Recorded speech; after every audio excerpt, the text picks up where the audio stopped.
ஸ்ரீ குருப்யோ நமஹ. தெய்வத்தின் குரல் இரண்டாம் பகுதி 70வது தலைப்பு. ஒன்றே பலவாக. தொடர்ச்சி. ஓர் உருவே மூவுருவாய் என்றுதான் நம் பெரியவர்கள் பாடி வைத்திருக்கிறார்கள்.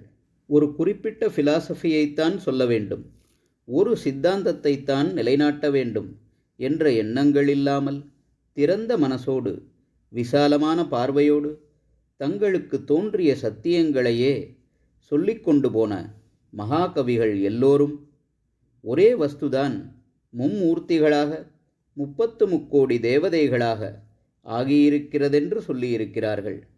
பாணன் சர்க்கஸ்திதிநாச ஹேதவே, சர்க்கம் என்றால் சிருஷ்டி என்று ஒரே வஸ்துவை 3 தொழிலுக்காக மூன்றானதாகச் சொல்கிறான்.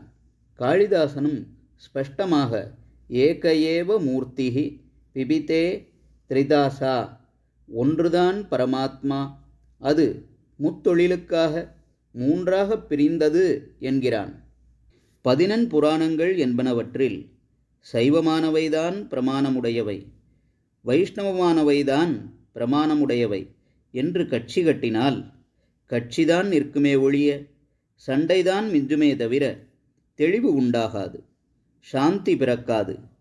ஒன்று சத், அதைத்தான் ஞானிகள் பல பேரில் சொல்கிறார்கள் என்கிற வேத வாக்கியத்துக்கு அதிகமாக நமக்கு பிரமாணம் இல்லை.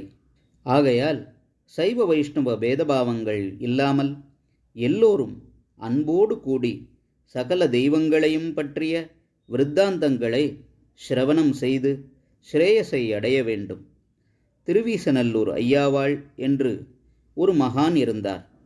ஸ்ரீதர வெங்கடேஸ்வரர் என்பது அவர் பெயர்.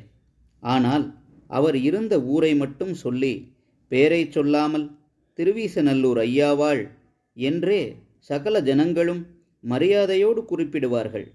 சுமார் 300 வருஷங்களுக்கு முன் இருந்தவர். பகவன் நாம போதேந்திராளின் மூத்த காண்டம்பரரி, சமகாலத்தவர்.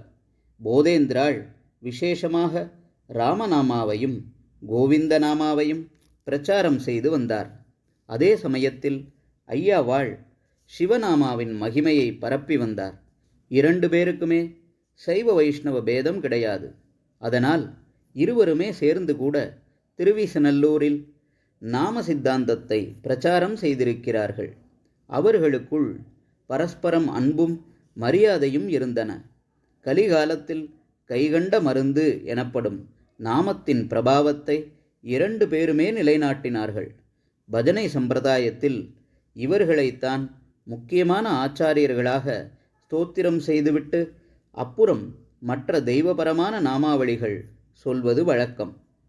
முதலில் போதேந்திராளை பற்றியும் அப்புறம் ஐயாவாளை பற்றியும் குருவந்தனம் சொல்லிவிட்டுத்தான் பஜனை செய்வார்கள்.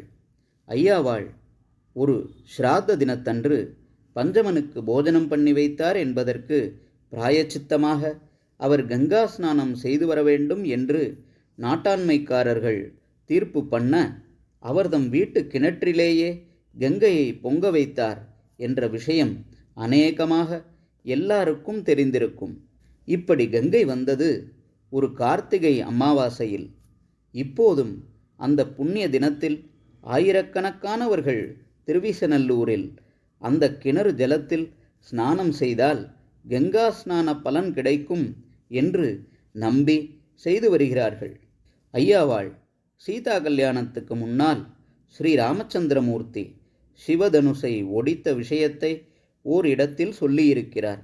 அங்கே ஸ்வகர பிரதிபாடித்த ஸ்வச்சாபக என்கிறார். அதாவது தன் கையாலேயே தன் வில்லை ஒடித்து கொண்டார் என்கிறார். சிவதனுஷ் ஏற்கனவே நாராயணனால் விரிசலாக்கப்பட்டது.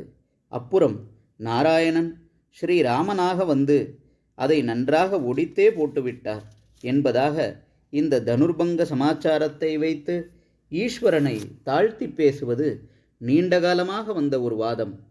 ஆனால் சமரசமாக பார்த்த ஐயாவாளுக்கோ சிவவிஷ்ணு பேதமே தெரியவில்லை. சிவனேதான் விஷ்ணு, விஷ்ணுவேதான் ராமன்.